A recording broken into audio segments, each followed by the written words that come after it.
Merci d'être fidèle à Préface, l'actualité des livres et le rendez-vous avec les auteurs qui font l'actualité des livres. Notre invité aujourd'hui, Nicolas Destienne-Dore. Bonjour Nicolas. Bonjour Philippe. Merci d'avoir accepté cette invitation. Vous êtes dans l'actualité parce que nous parlons de Simone Signoret. 2025 marque le 40e anniversaire de sa disparition. Alors on vous connaît, vous êtes un auteur polyforme. Hein. Il y a les romans que vous signez sous votre propre nom. Il y a les livres plus dans l'esprit thriller où là vous signez sous le nom de Néo. Et puis il y a aussi souvent ces biographies romancées, parfois à la première personne. C'est le cas pour Simone Signoret, Histoire d'un amour. Vous avez eu envie de nous raconter une période bien précise de la relation entre Simone Signoret et Yves Montand. C'est quoi Simone Signoret? Elle représente quoi dans votre parcours d'homme? Dans mon parcours d'homme, elle représente d'abord des souvenirs d'enfance. Je me souviens très bien, quand j'étais petit garçon, j'avais 11 ans, je suis dans la cuisine de ma mère à Senlis dans l'Oise, une personne rentre dans la cuisine et dit « Simone Signoret est décédée ». Et c'est resté très frappant parce que c'est quelqu'un qu'on voyait tout le temps à la télévision, qui avait une vraie présence dans les médias, pas uniquement pour des histoires de cinéma, elle était très engagée politiquement. Dès qu'il y avait une cause à défendre ou une indignation à pratiquer, elle était là, elle tapait du poing sur la table. Alors elle était elle agaçait pas mal les gens, mais pour moi c'était une espèce de grand-mère un peu pétaradante qu'on voyait à la télévision. Donc elle faisait partie de mon imaginaire d'enfance. Et quand est venu le besoin de trouver une nouvelle biographie à écrire, puisque j'avais fait Arletty et Marthe Richard, je me suis rendu compte que ça sortirait en septembre 2025, et je me suis dit, mais septembre 85, 40 ans de la mort de Simone Signoret. Voilà. C'est vrai que Simone Signoret, il y a plusieurs visages lorsque l'on évoque ce nom. Ça peut être Casque d'Or, mais ça peut être aussi Madame Rosa, ou ça peut être Madame le Juge aussi, pourquoi pas, puisqu'elle a également fait des séries télé, ou Thérèse Imbert. Ce qui veut dire qu'elle a vraiment une vraie présence dans le monde du cinéma français. Et puis, il y a aussi cette relation, parce que Simone Signoret, c'est indissociable d'Yves Montand. C'est une histoire, et en fait, c'est comme ça que j'ai, disons, recentré mon livre. À l'origine, je pensais faire une grosse biographie plus traditionnelle que j'aurais pas fait au jeu. Et en fait, j'ai fait un premier jet qui couvrait toute la vie de Simone Signoret. Et une fois que j'ai eu le texte entre les mains, ça faisait 500 pages, c'était gris, il manquait quelque chose, il n'y avait pas de relief. Et j'ai vu avec mon éditrice, et on a dit, mais ce qui marche, c'est quand je me mets dans la peau de mon personnage, quand je me mets au jeu. Et en fait, j'avais eu peur de me mettre dans la peau de Signoret, alors que j'avais pas eu le problème avec Arletty et Marthe Richard, parce que Simone Signoret elle-même a écrit ses mémoires qui s'appellent La nostalgie n'est plus ce qu'elle était, qui est un excellent bouquin, best-seller de l'année 76, 600 000 exemplaires vendus.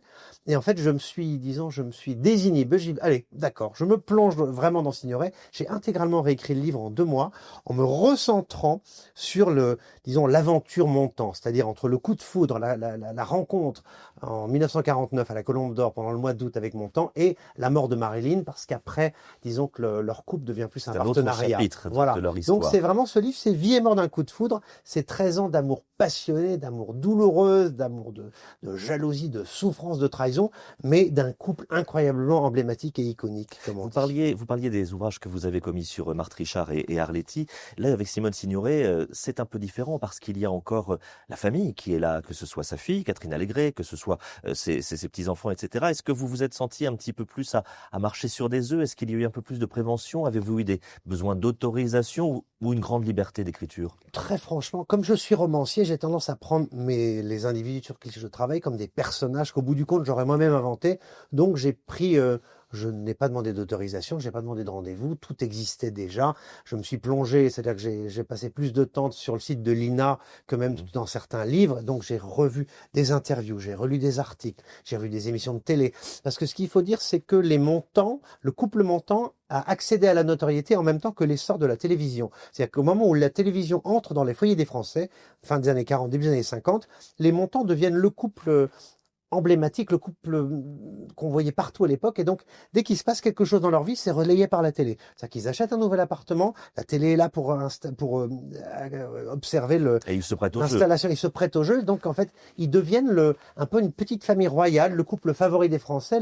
Voilà. Lui, c'est le chanteur le plus beau de sa génération. Elle, c'est la comédienne la plus belle et la plus douée. Donc, il y a quelque chose de fatal. Leur rencontre était presque prédestinée. Et donc, ils font partie de l'imaginaire de cette France des années 50, au même titre que des personnalités politiques ou artistiques ou religieuses presque. Alors ce que vous racontez, et vous le racontez donc à la première personne, puisque c'est le choix que vous faites, c'est Simone Signoret qui s'adresse au lecteur. Il y a cette rencontre en 1949 à Saint-Paul-de-Vence, il y a cette histoire d'amour fusionnelle, passionnelle, et puis il y a il y a une belle blonde qui va faire irruption. Ça va être le trio infernal. C'est Marilyn Monroe. On peut revenir un petit peu sur cette période, le rencontre entre ces deux couples finalement.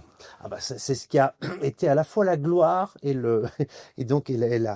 l'apocalypse du couple. C'est-à-dire que, en fait, les Montand avaient joué dans les années 50 la pièce Les Sorcières de Salem d'Arthur Miller, pièce très engagée, pièce contre le macartisme. Première incursion d'Yves Montand et de Simone Signoret au théâtre. En plus, ils le jouent ensemble, donc ça a été très important. Ils ont rencontré Miller peu de temps après, mais seuls. Et il se trouve qu'ensuite, Simone Signoret et Yves Montand arrivent aux États-Unis. Lui vient pour conquérir Broadway et en une soirée, il est le chanteur tout à coup français préféré de l'Amérique, alors qu'il parlait pas un mot d'anglais et ses textes de liaison, il les avait appris en phonétique. Et elle vient auréolée d'un grand succès anglo-saxon parce qu'elle a joué dans Les Chemins de la Ville Haute, qui est un film anglais, qui lui a valu le prix d'interprétation féminine à Cannes. Et elle arrive à Hollywood où elle est nommée pour le César de la meilleure actrice. L'Oscar, ouais. Voilà, pardon, l'Oscar de la meilleure actrice, oui. Et donc, tout à coup, voilà, ils sont le couple français le plus en vogue. Et ben, fatalement, ils retrouvent leur ami Arthur Miller, qui leur présente sa femme, la dénommée Marilyn Monroe. Mais quand ils rencontrent Monroe, ça n'est pas la cover girl, c'est pas la extraordinaire créature qui fait rêver le monde entier. Copains, d'ailleurs. Ouais, ils la connaissent au saut du lit, ébouriffée, pas maquillée, et naît une vraie amitié. C'est-à-dire que Simone Signoret, qui était pas tendre avec les autres femmes, se découvre une petite sœur. Je crois pour elle imaginait même pas que Montand puisse prétendre disons, à une telle histoire. Donc, en fait, elle ne se méfie pas.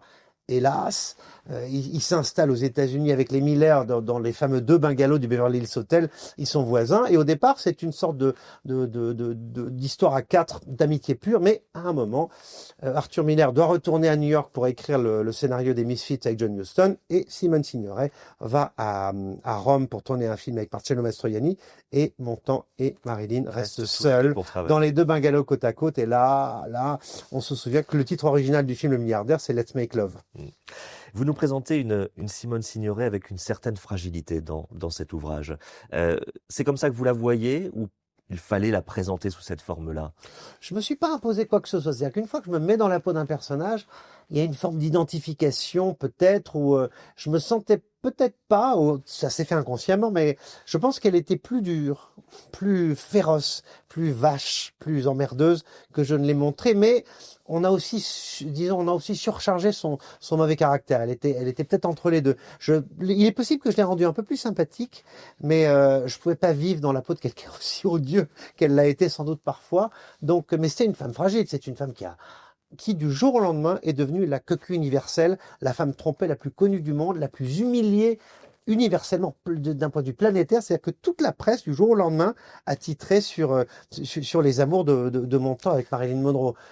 Et quand on apprend ça par voie de presse en Italie en plein tournage, c'est une chose épouvantable. C'est-à-dire que l'histoire de Marilyn Monroe, c'est pas une peine de cœur, c'est une blessure d'orgueil avant toute chose. Vous nous racontez donc Simone Signoret et Yves Montand sur cette période relativement courte entre leur amour passionnel et puis la rencontre avec Marilyn Monroe. Simone Signoret entrait dans ce studio avec sa voix éraillée, sa voix un peu cassée. À votre avis, elle vous dirait quoi maintenant que ce livre est en librairie, que vous racontez sa vie? De toute façon, elle serait furieuse. Elle était toujours furieuse. Dès qu'il y avait j'ai regardé dans les émissions de télé, même les gens qui lui faisaient des compliments, elle leur donnait des coups de patte. C'est quelqu'un qui voyait toujours le verre à moitié vide, qui n'était jamais contente, jamais satisfaite, qui regardait toujours dans l'assiette du voisin. Donc, de toute façon, je me prendrais, je pense, un coup de griffe. Et puis, je serais terrorisé de la voir, mais tellement fier quand même. En tout cas, voilà un livre passionnant. Et puis, c'est vrai que le fait de faire cette biographie romancée à la première personne, on a l'impression que Simone Signoret nous parle et c'est un petit bijou. Ça s'appelle Simone Signoret, Histoire d'un amour. C'est votre actualité. Nicolas Destendorf, vous êtes publié chez Calman Lévy. Merci beaucoup. Merci.